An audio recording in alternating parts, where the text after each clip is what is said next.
right, that was a vibe. It was an introductory vibe. And in that style, I would like to give an introductory vibe for myself. My name is Nathan Repasz. Welcome to volume 47 of Out of an Abundance of Caution, a fantastic series that has been going now for almost a year. It's an avant-garde microfestival, live and online, full of quick and dirty, fascinating work, responding to and from the places and people with whom we select to shelter. And it's on a wildly inclusive and non-hierarchical platform, which means very efficient rehearsal processes, I assure you.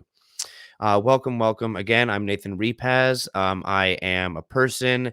I'm based in New York. I have done a couple performances for this very show, as well as for the Exponential Festival, etc., etc. So we have a fantastic smorgasbord or borgasmord, to quote, I'm forgetting his name now, but there was a famous child star in the 70s who coined that term, and I just listened to a podcast episode about him. Very touching. I think it's, oh no, I'll look it up and I'll get back to you next time.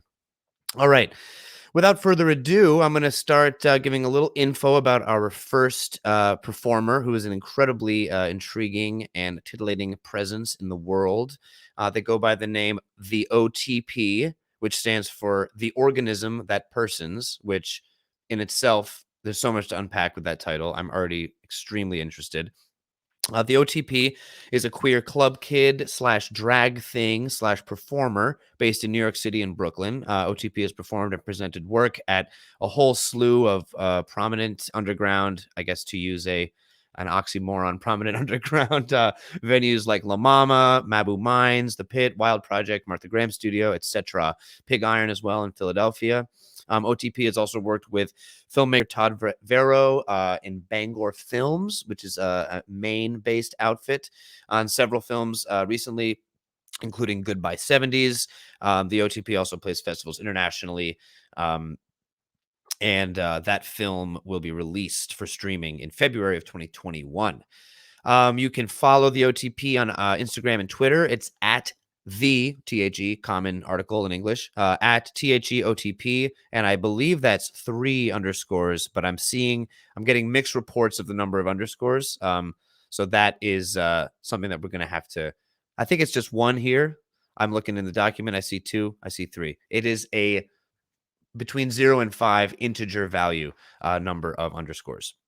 The OTP has submitted 2 video performance pieces. These pieces are mixed media, mixed medium, mixed emotion, and they take the form of reflections on color and collection, excess and elegance, arrangement and alignment, style and stuff, as well as words that have a fantastic mouthfeel for the description. Some digital photos, some video shots made in 2020 and 2021. The first one is Office Lady, which takes the form of a lip sync of the song I'm a Man by the artist Pissed Jeans. OTP did the collage, makeup, costume, and video. And then the next piece is Tomorrow Never Came, which is a mix that includes cover of Lana Del Rey's Tomorrow Never Came, and audio from StoryCore's story titled Saint of Dry Creek. OTP did collage, costume, makeup, song mix, and video for that as well. And I will just close out this introductory blurb with a little quote from OTP. Quote, "The raindrops are all cut from pictures and posters I'd had on my wall for a long time." Again, this is in reference to the second piece. Pics of family, friends, students, art, vintage pics, recent pics, etc. I guess I've always connected with the warning that comes from the lip sync in this mix and was attempting to connect that with my own queerness. It's beautiful and also a little sad or scary, just like my flowers. So all of that being said, I hope you guys are stoked for the first performances by our special guest, OTP. Take it away.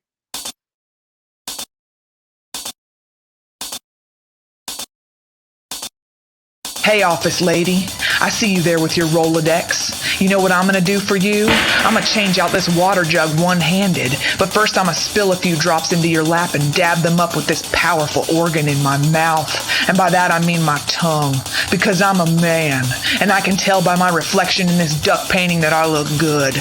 You know what a man does? Lays his finger to the side of his nose to catch the grease, then dips that finger into his beer head, and that head goes down. Yeah, I mentioned going down. You heard of it? I just want to take that packet of pens and spill it on your naked back. African rain, I call that. Where's your boss?